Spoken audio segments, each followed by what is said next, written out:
Après avoir écouté ces chiffres, on a de la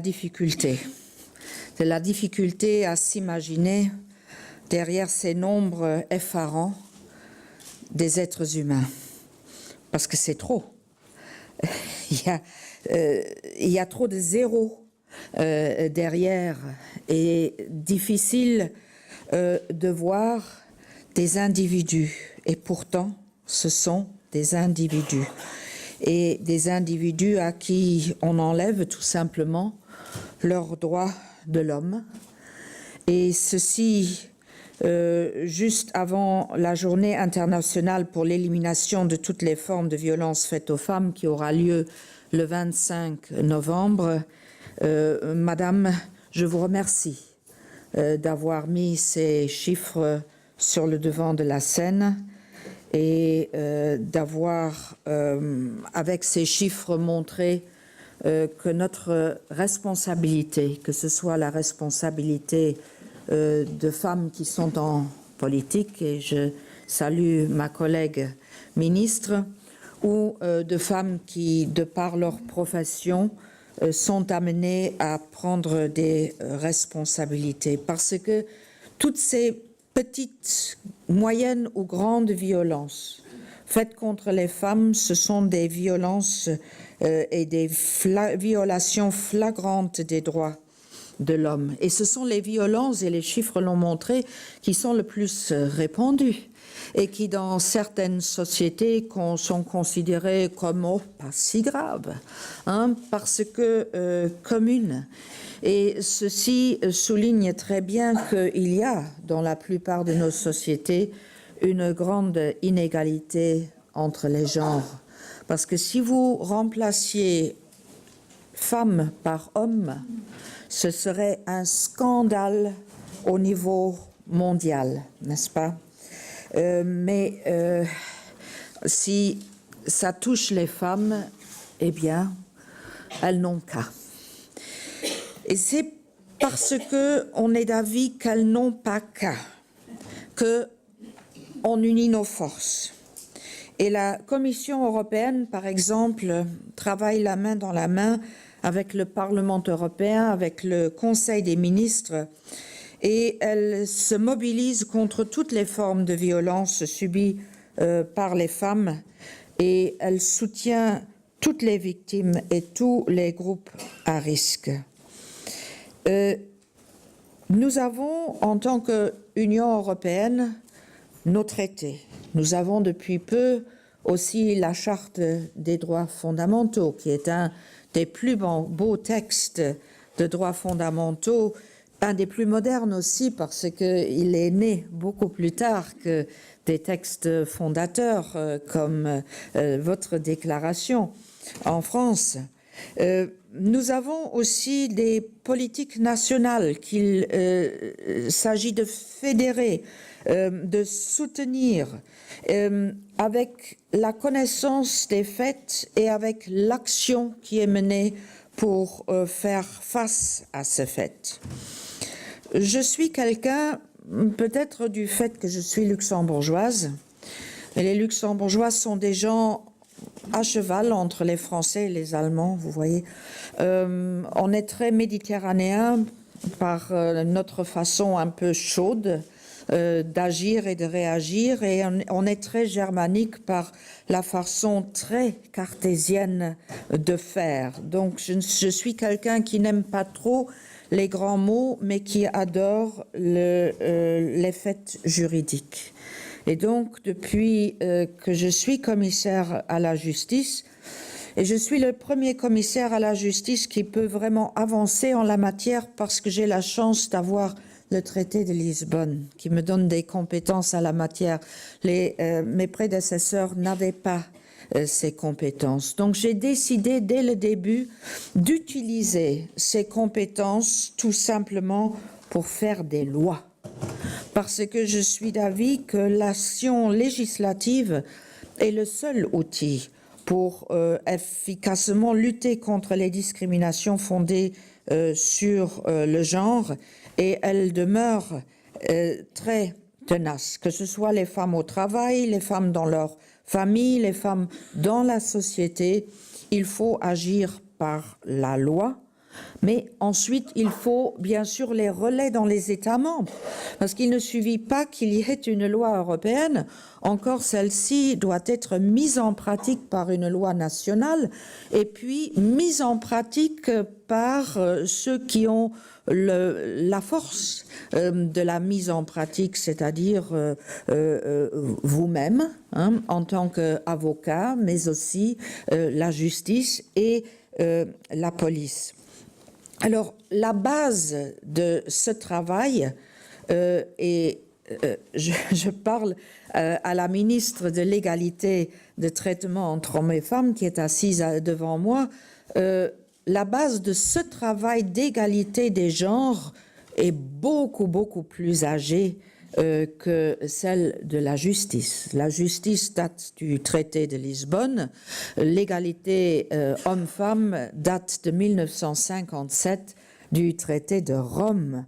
Et il y a encore des États membres qui mettent en doute la capacité de l'Union européenne d'intervenir dans ces domaines. C'est pour vous montrer qu'en matière d'aide au genre féminin, il faut parfois des centaines d'années avant d'arriver à un résultat. Mais depuis le traité de Rome, il y a eu 13 directives européennes sur l'égalité du genre. Vous les connaissez parce que vous travaillez dans ces domaines.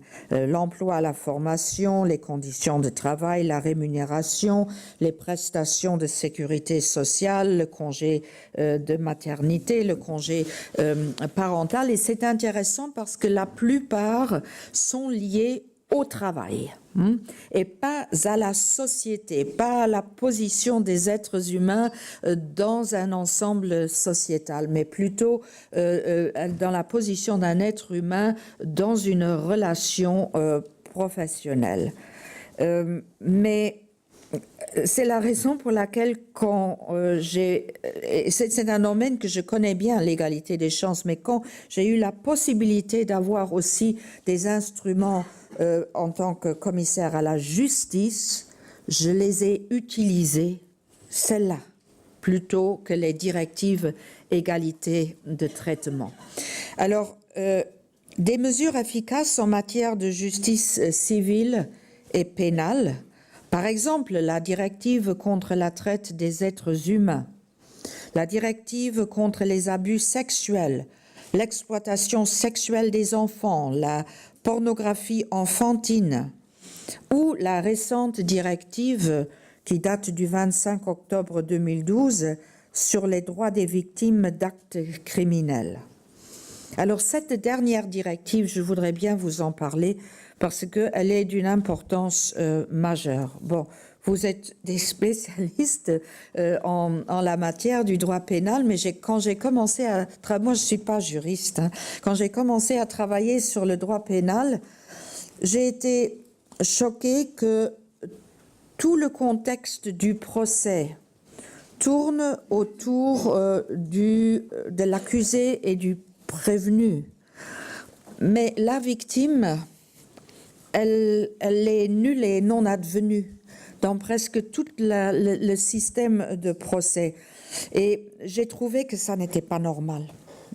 Et donc, tout en travaillant sur des droits communs aux victimes, aux prévenus, dans quelques systèmes juridiques ils se trouvent, pour avoir une harmonisation minimale, j'ai mis en même temps en route un travail parallèle sur les victimes. Parce que là, il y a les violations des droits individuels. Dès que quelqu'un devient victime, ça se passe. Et beaucoup de ces victimes sont des femmes. Et je pense qu'il faudra faire très attention à tous les stades de la procédure pénale, depuis l'enquête de la police jusqu'au jugement final et au-delà, au statut de ces victimes féminines. Elles subissent différentes formes de criminalité violente et sexuelle Et la directive met par exemple en place un mécanisme d'évaluation des besoins individuels des victimes, afin de définir si la victime se trouve dans une situation de vulnérabilité particulière et nécessite une protection spéciale.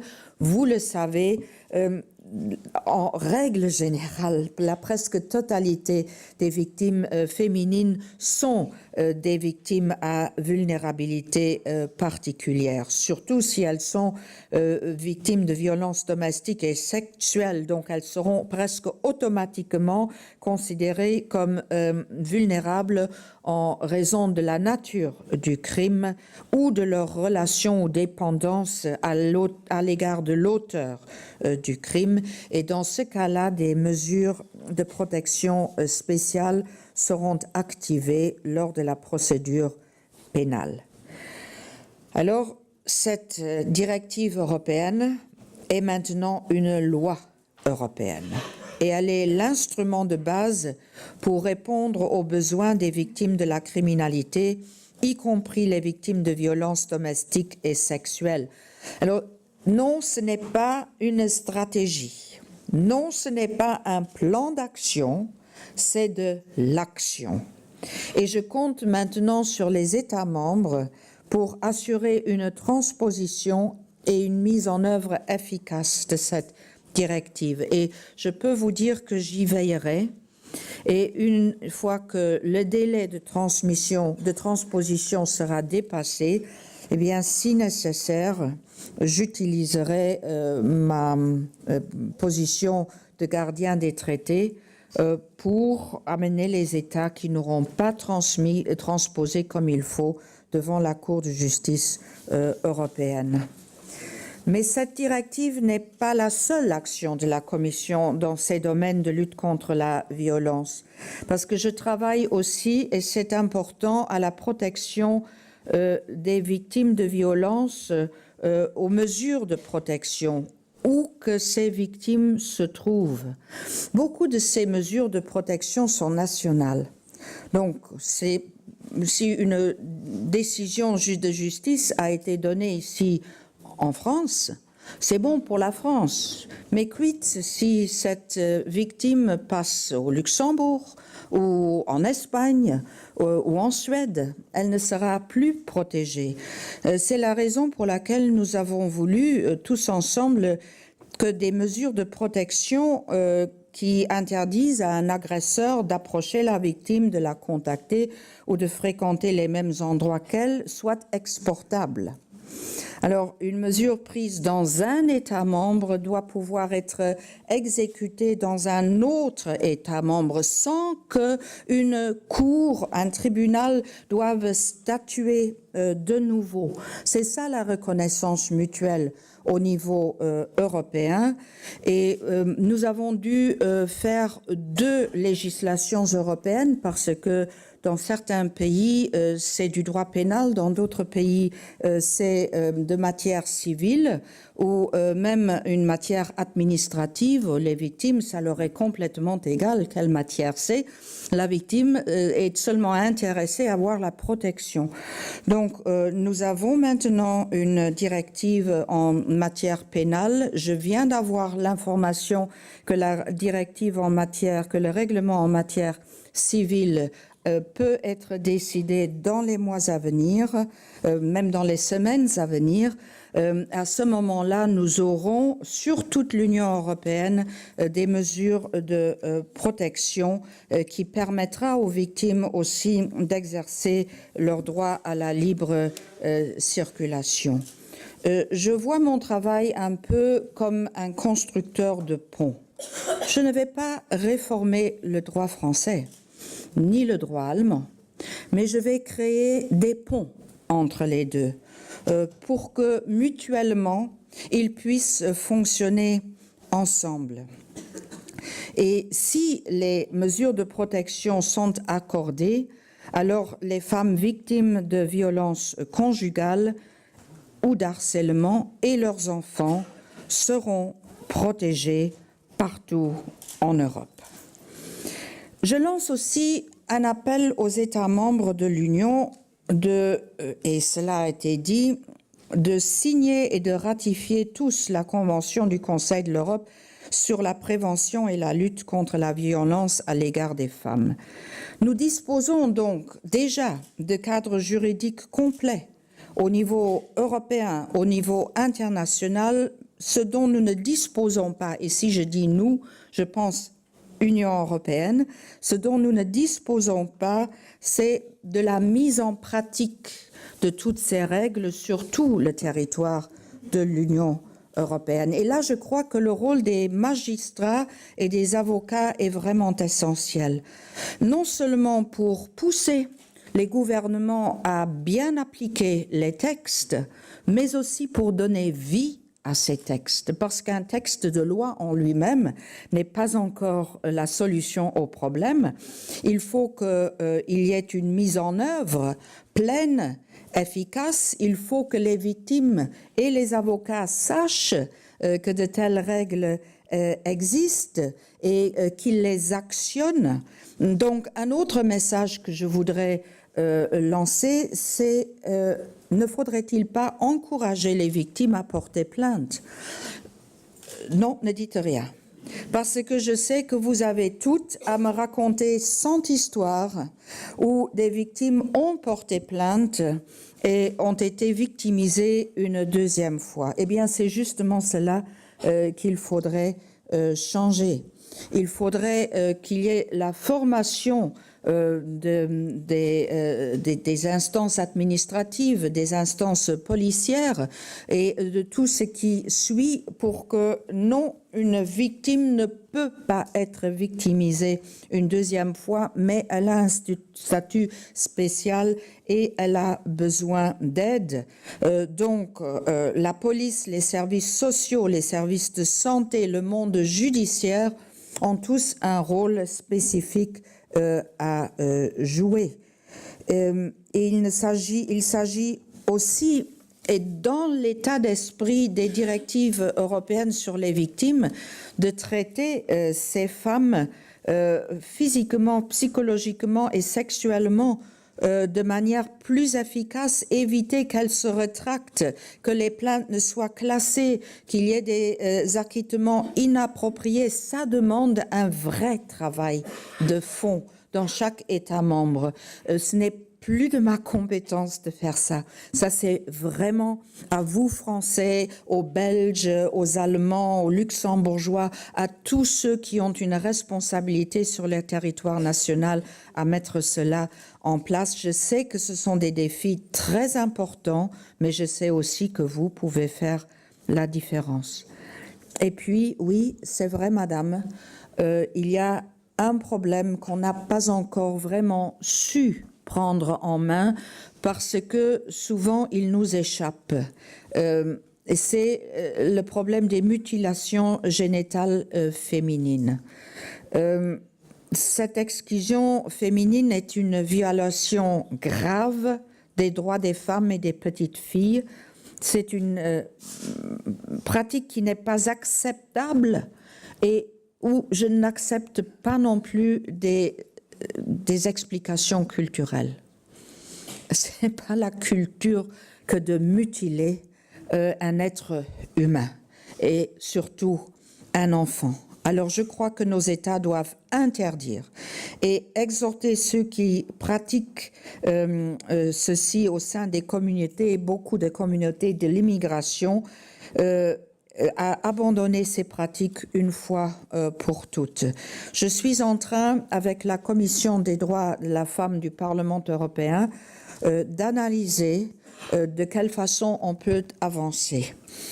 Tout d'abord, on manque de chiffres crédibles. Il y a des chiffres épars, mais on ne sait pas vraiment saisir la problématique. J'ai demandé à notre agence sur l'égalité des chances à Vilnius de faire une étude pour pouvoir cerner un peu la problématique. On sait que il y a le problème, mais comment et dans quelle mesure et dans quelle ampleur et où, ça on ne le sait pas encore. Et puis j'espère sur votre collaboration pour voir comment ensemble on puisse avancer de la meilleure façon pour pour lutter contre cette aberration et cette violence injustifiable. Si c'est nécessaire, je ne le sais pas encore, je suis prête à faire une législation européenne, mais ça c'est encore une chose que je dois discuter avec mes collègues. Vous voyez, messieurs, mesdames, si on allie nos forces au niveau européen, au niveau national, au niveau politique et au niveau des professionnels, je crois que nous pourrons faire de ce beau continent qui est le nôtre un endroit sûr pour les femmes et pour les filles. Donc, merci pour votre collaboration à une action efficace.